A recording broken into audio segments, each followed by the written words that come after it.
Frank trial will not be long one. The Atlanta Georgian, Friday, June 20th, 1913. Few witnesses of the scores examined will be called when case is heard.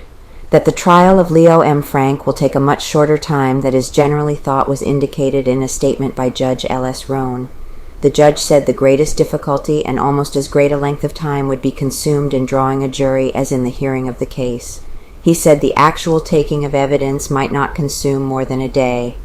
Judge Roan intimated that he expected neither side to introduce the scores of witnesses who had been examined and made affidavits, but that from these witnesses the state and the defense would select the most material evidence or salient points, and then introduce the most reliable witness who could cover the ground.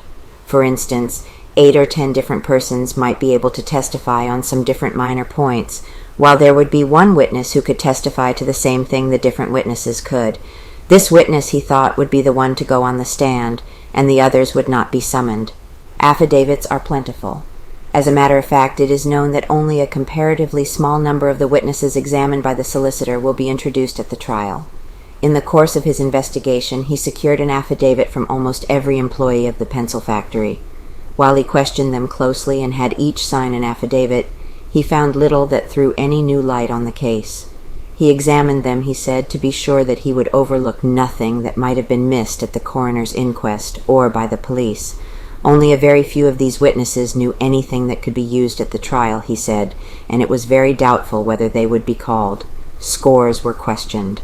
Other witnesses by the score were brought to the solicitor's office as a result of the wild rumors connecting with the crime women who had seen Mary Fagan at various times during the day.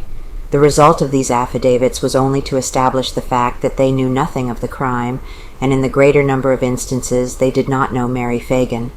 When the solicitor returns to the city Saturday or Sunday, he will announce definitely whether he will go to trial June 30th, and if it is decided to do so, a jury will be drawn and subpoenas will be issued for witnesses. The defense will in all probability summon its own witnesses, although each side will have to acquaint the other with the names before the case goes to trial.